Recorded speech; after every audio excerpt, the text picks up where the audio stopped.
ফেজাস রান্নাঘরে সকলকে স্বাগত জানাই। আজকে আপনাদের সঙ্গে শেয়ার করব আপনারা কি করে বাড়িতে ফুলকো ফুলকো ছাতুর কচুরি বানাতে পারেন সেই রেসিপি।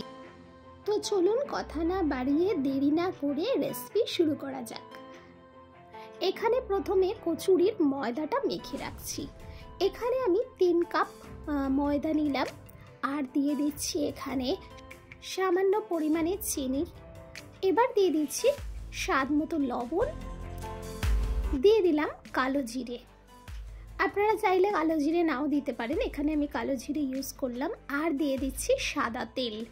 দিয়ে শুকনো উপকরণগুলোকে ভালো করে আমি তেলের সঙ্গে মাখিয়ে নিচ্ছি। এমনভাবে মাখাতে হবে যাতে এরকমভাবে দলা করলে দলা বেঁধে যায়, তখনই ভাববেন যে আটাটা ঠিকঠাক মাখা হয়েছে। তো আমার এরকম দলা পাকিয়ে যাচ্ছে। এইবারে আমি ফুটন্ত গরম জল নিয়েছি। আপনারা কিন্তু এই লুচি বা পরোটা একবার ফুটন্ত গরম জলে করে দেখবেন, যতটা নরম থাকে কিন্তু ঠান্ডা জলে করলে প্রচুর শক্ত হয়ে যায়।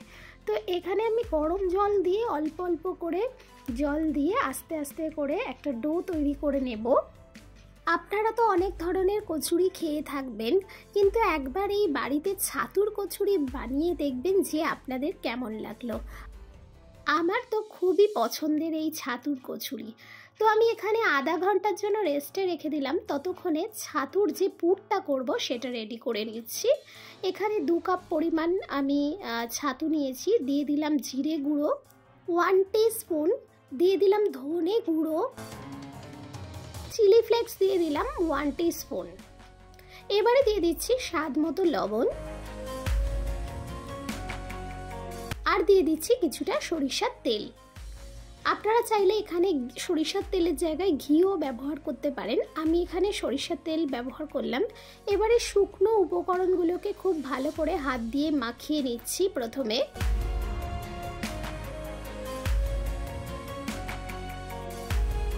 এইবারে একটু মাঝখানে জায়গা করে নিচ্ছি। জায়গা করে নিয়ে একদম রুম টেম্পারেচারের জল দিয়ে অল্প অল্প জল দিয়ে ছাতুটাকে মাখতে হবে। একেবারে জল দিয়ে দেওয়া চলবে না, তাহলে পাতলা হয়ে যেতে পারে। আমি কিন্তু অল্প অল্প জল দিয়ে ছাতুটাকে একটু ঝরঝরে করে মেখে নিলাম। এবারে উপর থেকে দিয়ে দিলাম একটু হিং। এইভাবে আমি ঝরঝরে করে মেখে নিলাম। আপনারা ঠিক এইভাবেই মেখে নেওয়ার চেষ্টা করবেন। এবারে আমি আধা ঘন্টা পর চলে এলাম, ময়দাটাকে আবারও একটুখানি মুথে নিচ্ছি। এখানে ময়দাটাকে আমি এবারে একটা একটা করে লেচি কেটে নিচ্ছি। ময়দাটাকে খুব বেশি শক্ত করার দরকার নেই, আর খুব বেশি নরম করবারও দরকার নেই। আমি এইভাবে এক একটা করে লেচি কেটে রাখছি। রেসিপি যদি আপনাদের কাছে ভালো লেগে থাকে তাহলে যারা ইউটিউব থেকে দেখছেন তারা আমার চ্যানেলকে সাবস্ক্রাইব করবেন, আর যারা ফেসবুক পেজ থেকে দেখছেন তারা আমার পেজকে ফলো করবেন। এবারে দেখাচ্ছি কিভাবে পুরটাকে আপনারা এই লেচির মধ্যে ভরবেন।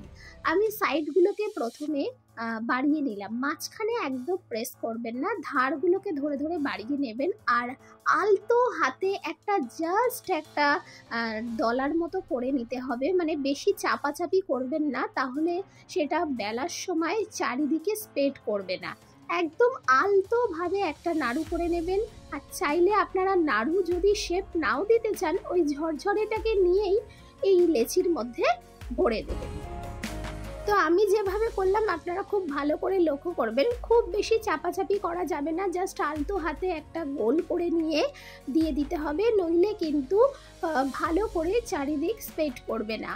আমার কথাটা খুব ভালো করে মন দিয়ে শুনে আপনারা এই রেসিপিটা শুরু করবেন। আশা করছি এই রেসিপিটা একবার যদি বাড়িতে তৈরি করেন আপনার বারবার রিকোয়েস্ট আসবে এই রেসিপিটা করবার জন্য। এখানে আমি কড়াই তেল দিয়ে দিচ্ছি আর কচুরিগুলো ভাজবার জন্য। আর এইভাবে আস্তে করে ট্যাপ করে নিতে হবে যাতে চারিদিকে ছড়িয়ে যায় খুব ভালোভাবে পুরটা। এইভাবে যতটা পারবেন হাত দিয়ে ডলে নেবেন, তারপর এইভাবে আপনারা বেলে নেবেন, চারিদিক হয়ে যাবে। পুরটা ভরাটাই কিন্তু এখানে মেন ব্যাপার। সঠিকভাবে যদি আপনারা পুরটা ভরতে পারেন তাহলে খুব সুন্দরভাবে চারিদিকে স্প্রেড হয়ে যাবে। তো এখানে আমি বেলে আপনাদের দেখিয়ে দিলাম যে কেমনভাবে আপনারা বেলবেন। মিডিয়াম টু হাই হিটে আমি রেখেছি তেলটা। মিডিয়াম টু হাই হিটে দিয়ে কচুরিগুলো সুন্দরভাবে ভেজে ফেলতে হবে। প্রথমে যখন তেলের মধ্যে কচুরিগুলো দেবেন নিচে থাকবে, তারপর আস্তে আস্তে ভেসে উঠবে উপর দিকে। তখন উপর থেকে একটু তেল কচুরির গায়ে দিলে দেখবেন ভালোভাবে ফুলে উঠেছে। এইভাবে ফুলকো ফুলকো যদি ছাতুর কচুরি করতে হয় তাহলে আমার রেসিপি অবশ্যই আপনাদের ফলো করতে হবে। আমি আপনাদের সঙ্গে শেয়ার করলাম ছাতুর কচুরি আপনারা কীভাবে খুব সহজে ঘরে করতে পারেন। আপনারা দেখতেই পাচ্ছেন যে আমি কিভাবে ছাতুর কচুরিগুলোকে ভেজে ফেললাম। তো আমার অলমোস্ট একটা হয়ে গেছে, আমি তুলে দিচ্ছি। এইভাবে করে আমি সমস্ত ছাতুর কচুরিগুলোকে ভেজে ফেলব। আপনারা দেখতেই পাচ্ছেন খুব লোভনীয় একটা রেসিপি কিন্তু, আর এই শীতকালে কিন্তু এই ধরনের রেসিপি খেতে ভীষণ ভালো লাগবে। তো দেরি না করে আপনারাও কিন্তু চটজলদি বানিয়ে নিতে পারেন। আজকের এই ছাতুর কচুরিগুলো আমি সার্ভ করব ছোলার ডাল দিয়ে, আর আপনারা চাইলে এটা আলুর দম দিয়েও করতে পারেন। আমার আলুর দম দিয়েও এটা খুব ভালো লাগে।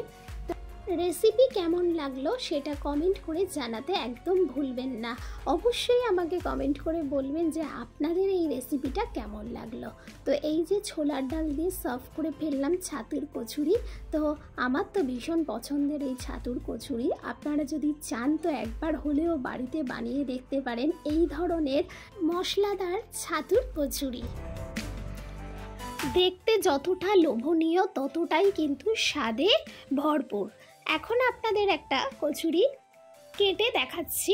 দেখুন ভিতরটা চারিদিকে ছাতুর পুর কিন্তু ভরে গেছে, একটা জায়গায়ও কিন্তু হয়নি এইরকম না, ভীষণ সুন্দরভাবে ছাতুর পুরটা চারিদিকে লেগেছে, আপনারা দেখে বুঝতেই পাচ্ছেন। তো এইভাবে আপনারা যদি রেসিপি ফলো করে করেন আশা করছি আপনাদেরও ছাতুর কচুরি ঠিক এইভাবেই হবে। আজকের মতো এখানেই বিদায় নিলাম, আবারও দেখা হবে নতুন কোনো রেসিপির সঙ্গে। ততক্ষণের জন্য সবাই ভালো থাকবেন, সুস্থ থাকবেন।